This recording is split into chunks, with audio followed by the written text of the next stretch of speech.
Hello MouseWorks fans, and welcome to yet another edition of modeling news around the world.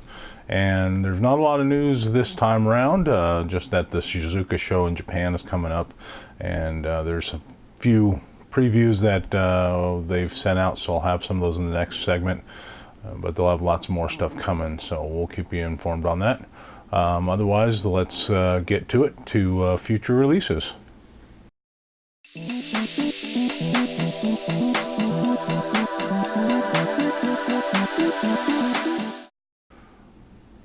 All right, welcome to future releases for this week. Got a few things coming, a few surprises this week. Basically, the first item up is Aoshima is coming out with a Starion race car. I don't know if some of you remember, the Starion was a vehicle in the mid-80s, early 90s. Was quite a hit for the time, but was a one-hit wonder. They did not continue the Starion line of vehicles, unfortunately. So, but it's a neat-looking vehicle, and it's going to be hopefully a lot of new tool parts on it. So that'll be coming. The next one is Hasegawa is coming out with a 1/32nd scale combine. This is in addition to their road construction vehicles that they've been coming out with.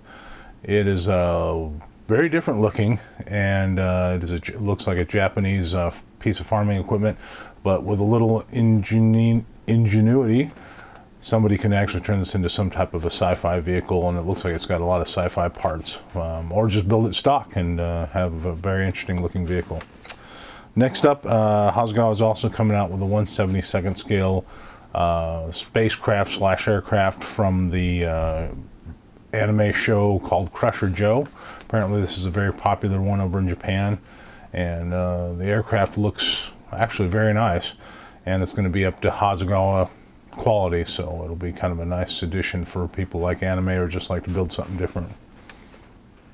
Next up, kind of surprise, late minute, just hit that Meng is going to be coming out with a Sherman in 1/35th scale.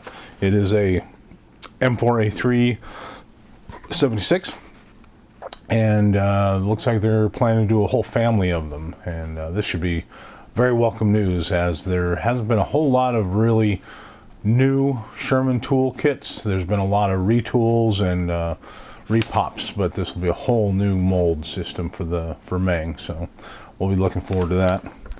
And next up, there's a company fairly new out called Nunu. They are company that does race car models. They're kind of like BMAX, where a lot of the molds generated are from Aoshima and some of the other companies. I'm not sure exactly if this one, they're coming out with an Audi race car. I think it's a brand new tool, so because I have not seen this vehicle before in plastic. It's a very interesting vehicle that they've got racing currently, and it'll be interesting to see what it looks like and what the quality of this company is. Next, Revell of Germany is, or I should say Revell now because they're back to being one company. Revell is coming out with a 1/32nd scale ME262A1 single-seater.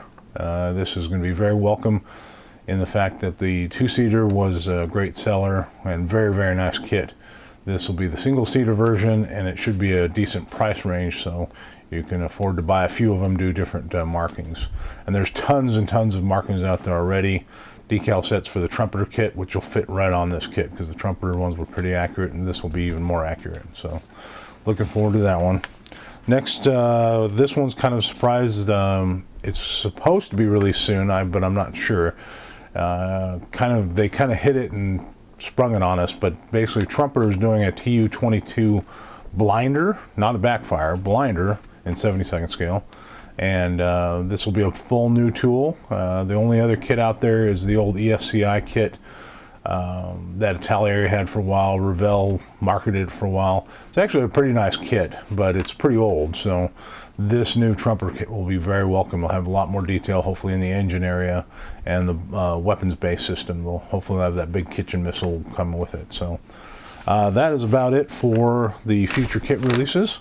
If you have anything you've heard of that might be of interest, just drop me a note below here on the page here, and let me know what's going on, and I will feature it on the next program. Otherwise, we are up to new kit review.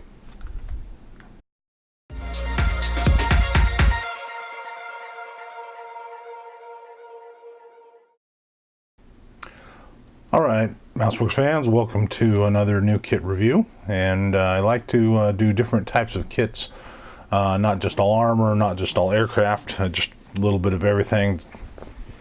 And for this week, what I'm going to be looking at is the Thunder model Güterwagen G10, German World War II, previous and post World War II as well, boxcar, German boxcar. And there's a lot of companies now coming out with 35th scale armor train stuff, and there has been a couple of locomotives from Trumpeter and a few other companies, and there's been a few flat cars from Dragon and gondolas. This is something a little bit different style from some of the previous releases. It also has a little more detail. There's quite a few more parts than some of the Dragon kits and so forth.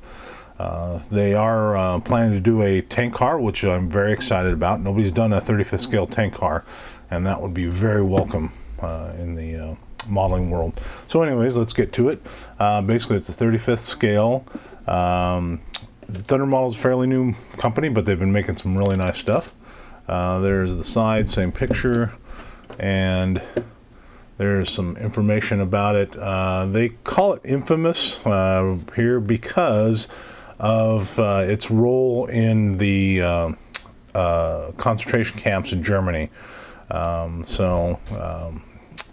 lot of people will use these for cargo style boxcars for their models, but it does unfortunately have that tag of the concentration camps and death camps. So there's that, and there's the description there and so forth. And then on the bottom it has some of their other releases that they've had. Their scamels, which are very, very nice. So, okay. So that is the box top. So now we will get to what's in the box. First up is the color sheet. And they have it marked in the green and the mineral red. They do have the markings for the Deutsche Reichsbahn. That's what DR means.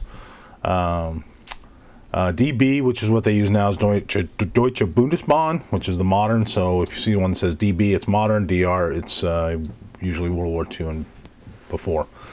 I'm actually going to be changing this into a beer wagon, believe it or not, a post-war beer wagon. So I figured that would take it out of the connotations of the death camps and concentration camps and some of the bad images you have when you see one of these cars. So real nice color sheet there. Next up is the instructions, fairly basic black and white, and looks like not a lot of English, mostly letters and numbers. What's nice about these kits is they have all the lower detail on the belly of the vehicle or the car. A lot of the other kits, they just left it plain because they figured people weren't going to be looking at it, but it is nice if you're going to build a railroad car, if you want more accuracy and to see what it's all built up about and everything about the brake cylinders and so forth. This one has them all in there. You can actually see it here where they have the actual air cylinders for the brake system. All right, and looks like some more details here.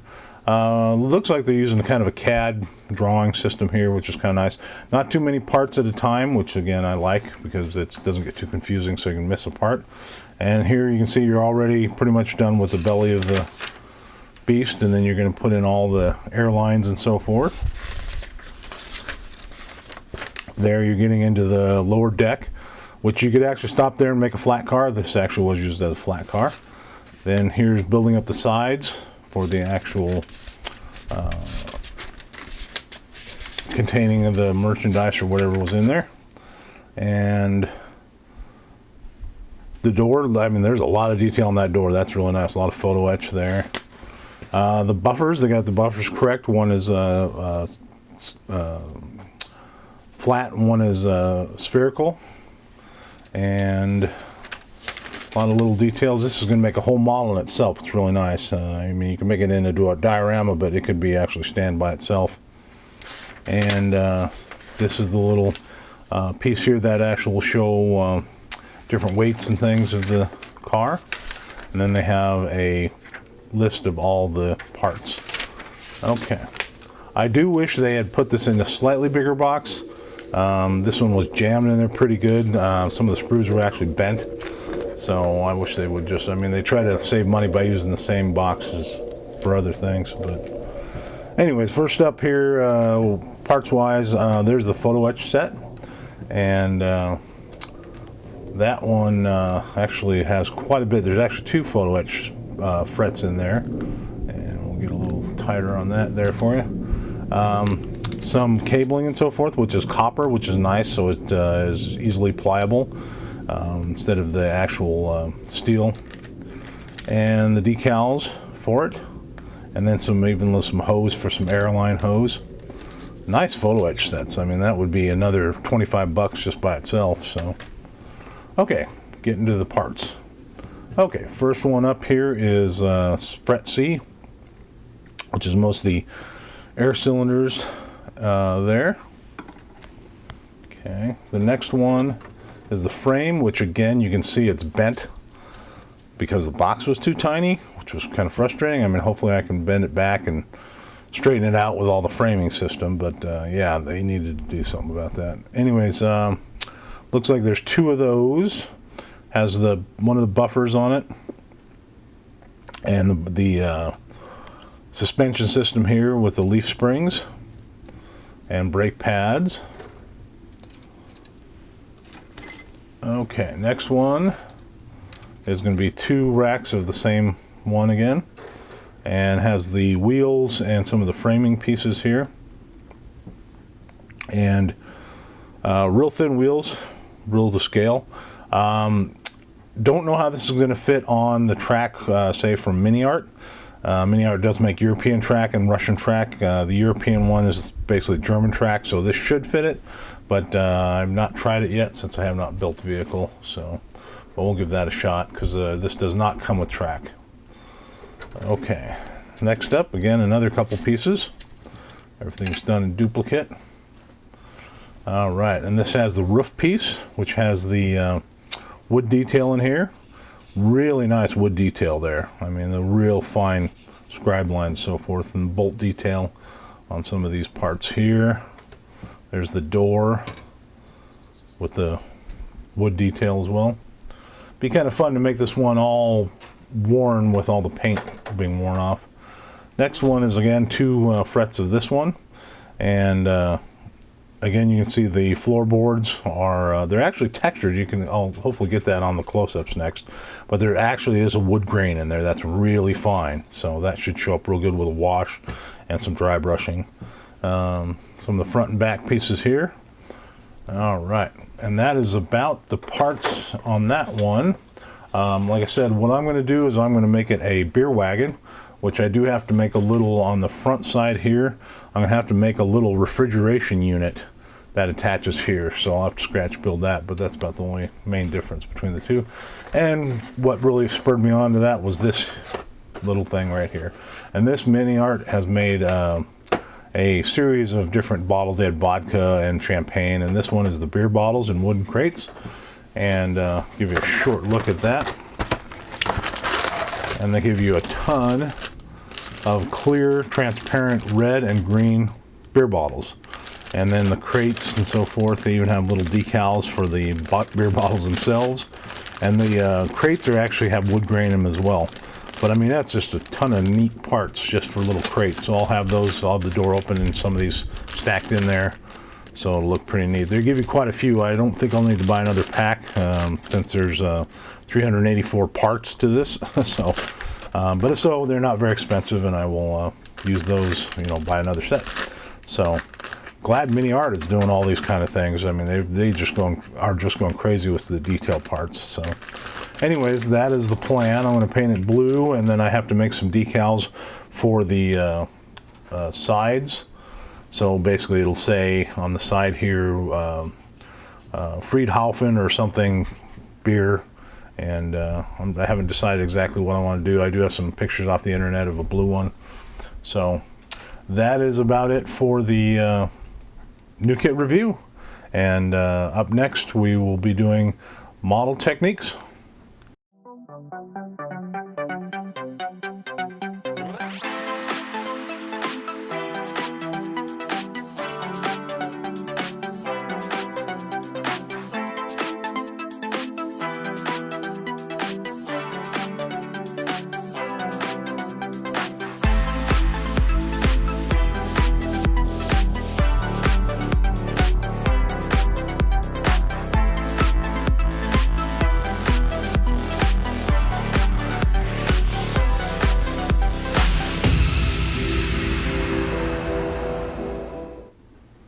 Okay, I'm going to add a small section to this part of kit review now, because I want to be honest about the kits. Pros and cons. Pros on this kit are the wood grain is exquisite. The detail on the belly is really nice with the air lines and the air hose. Photo etch looks good. Barring, you know, actually building it up, I can't tell you about that, what's going on with that. I'm just doing it out of the box. Cons are the those wheels with the knockout pins on the outside of the wheel on the rim is just going to be very tough to. You have to sand them off and you have to fill them because they are deep enough that they're going to screw things up. Unless you can find some replacement wheels, that is a really bad con on that one. The other thing I really don't like about it is the box is too small. The parts were jammed in there. As you can see, I can't, even pushing this flap over, I cannot close it without crushing all the parts in there. Yeah, so either find a different box or get a bigger box, guys, because that's, I mean, it's not a cheap kit, so it needs a little bit more tender loving care on that part.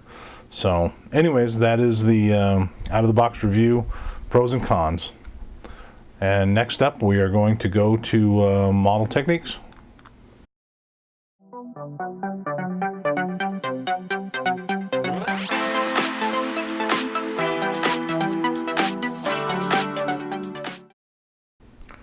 Alright, Werx fans, welcome to another edition of Model Building Techniques, and for this edition I'm going to be showing you how to make a tool for applying super glue. And most times super glue, if you're using a medium set super glue, you can actually use just a toothpick like this, which works fine for applying it.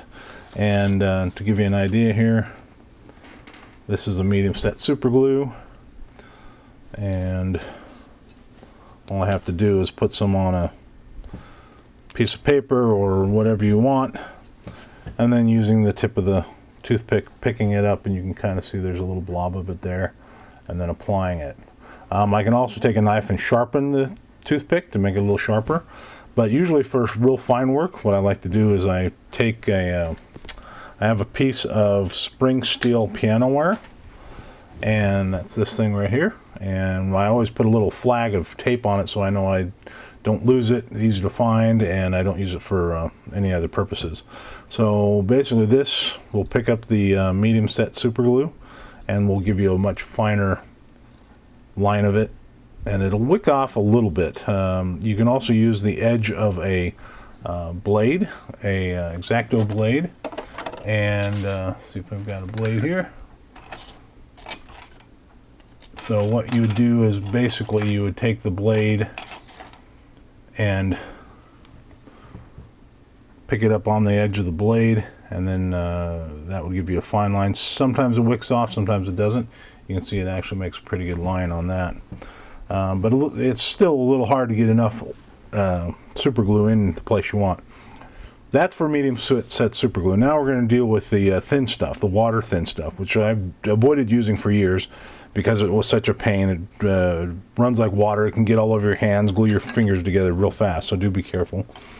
But using it, there is a company out there called Glue Looper, and basically they have a little photo etch piece of metal that looks like a blade and has a little hole in the end, which will actually hold the reservoir of the glue, and you can actually apply it in really fine areas.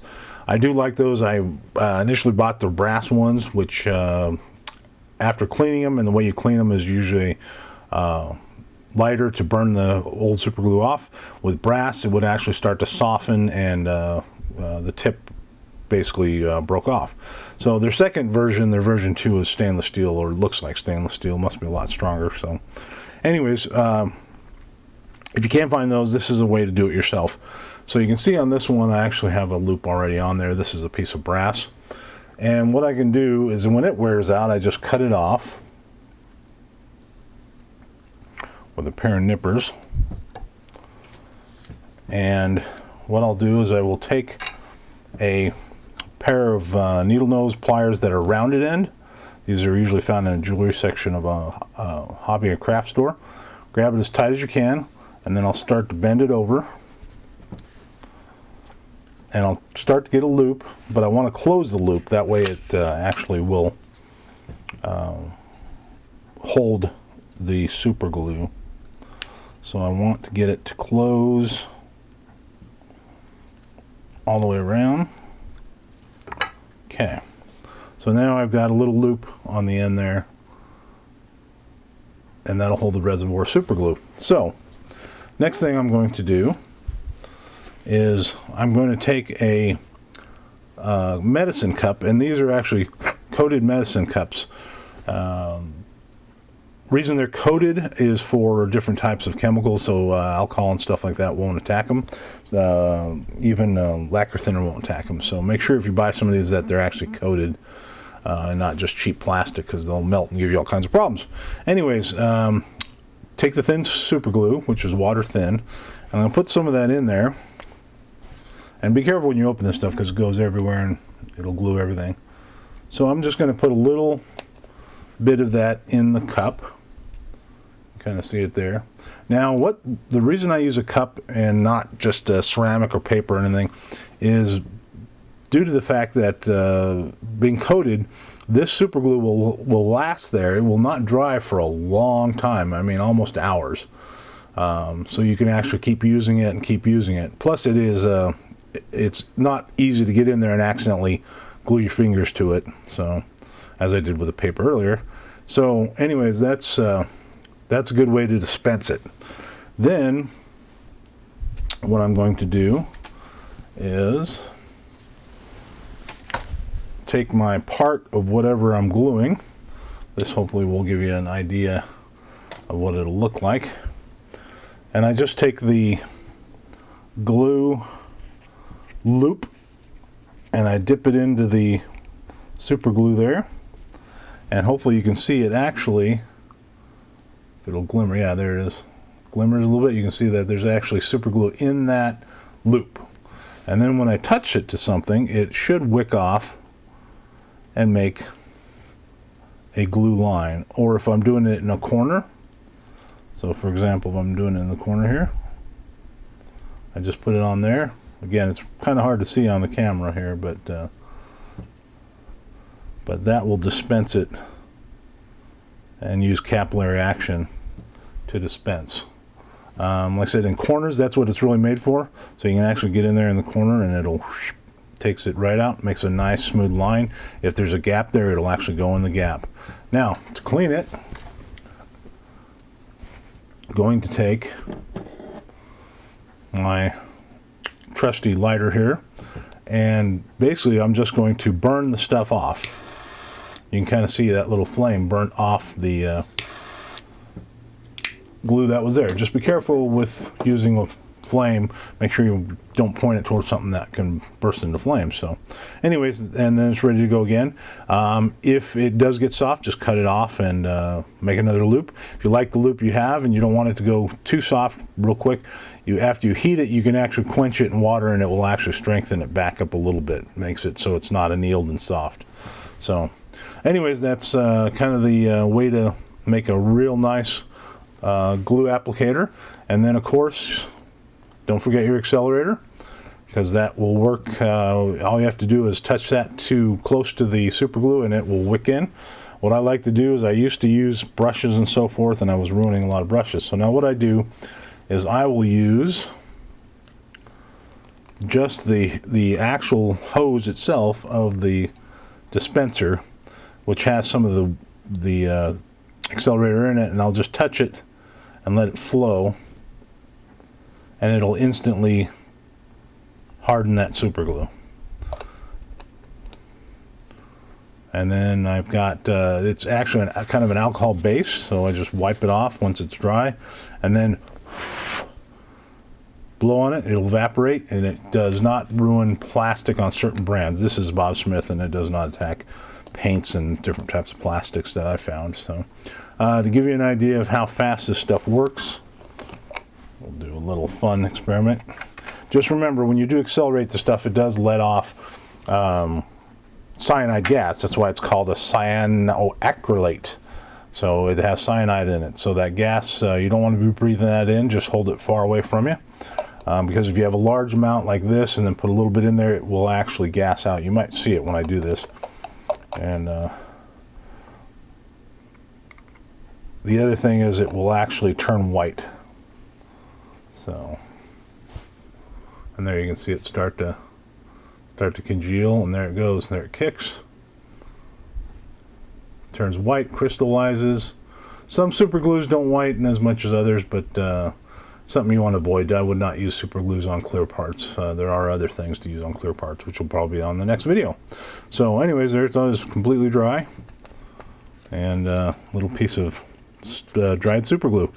So that is our technique for this week, and next up is new gear.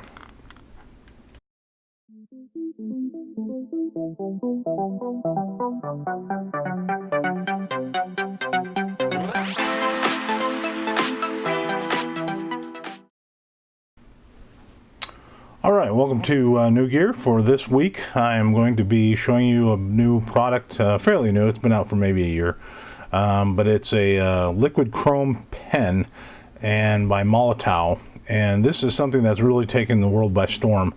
There's a lot of silver paints out there, silver paint markers that say they're chrome, but they are not truly chrome. They're just a brighter silver. This stuff is actual chrome looking. It's the first time that anybody's actually been able to market something that actually comes out and looks like chrome. They have different sizes of these, different tips, and this particular one I think is a 1mm. It's their small guy. You can kind of see it there. And whatever it is that they do with this stuff, it just works really good. So if you're working on something, a chrome piece, and you have to cut off the runner and it leaves that little nick of white or black plastic, you can actually touch this to it and fill it in, and it is very hard to see. I mean, it's so chrome. So they do have a refill as well for these, which is in a big tube. Some people have been using the refill and airbrushing it, and it actually does look like chrome airbrush paint.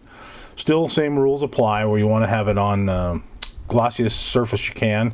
Gloss black would be the best, but it's still, even on paint, it actually looks really chrome. So then we're going to demo it here. So if you're doing trim or something, it works real good to have a real fine one of this. But what we're going to do is we're going to actually start hitting, let's hit this piece here, and it's got a convex little shape here. So, and basically what you do is you press it down, and that starts to dispense it. And when I start moving around, it's going to flow out there pretty liquidy, and you do want it pretty thick. That'll actually get the chrome capabilities going, instead of having the paint marker sort of brush marks from the end of the pen. It's actually a metal nib. So you can actually see it working. It actually will start to settle out, and it'll turn into the chrome. And let's get some of it here. Also, do need to shake it up a little bit. But as you can see, it's starting to level and look really chrome. Let me see if we can do even smaller pieces here. Let's get it flowing here. But yeah, it's for car guys. It's a savior. I unfortunately like to take chrome and dechrome things because I don't like the way the chrome looks. But if you're doing anything that you want to save that chrome and touch it up, this is the stuff. So okay, so I've done a few pieces there, and this stuff's starting to level out. I did notice that if you do put this on the back of a clear part, it turns into bright silver, or you won't see the chrome through the clear, but it does look all right. So we'll get some close-ups of that, And these are available at art stores and hobby stores around the world. They are online as well. Very good thing. They're not cheap. They're about 12 to 15 bucks for a pen like this, but it should last you a lifetime considering that how little you use.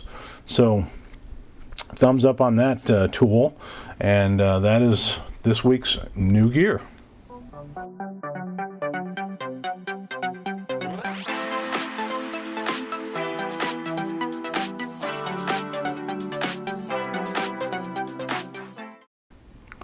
All right, my added bonus section for the video is in the Werx models. This is one that I started building a long time ago and shelved it and decided to finish it up. And this is the Rhino from Tacom. It's a South African armored vehicle, wheeled armored vehicle. And I've got everything done except ready for paint and putting the wheels and stuff on. Monster of a vehicle. And really sharp looking, and pretty much this is out of the box. There's nothing any extra. So anyway, something different. Looks like some kind of sci-fi vehicle. So anyways, pleasure to build. Has a few issues here and there. It's one of the early Tacom kits, and I mean, it's got this huge barrel, just amazing. Anyways, as always, I appreciate the support, and I've got MouseWerx merchandise that is available at mousewerx.com, MAUSWERX. And I always appreciate people picking up these items to help support the channel, because this is how I support the channel. And check it out. There's all kinds of good stuff for your modeling needs. And any questions or comments, let me know. And I will get you your new tools for your modeling enjoyment. And keep these videos coming. So thanks again, and keep on building.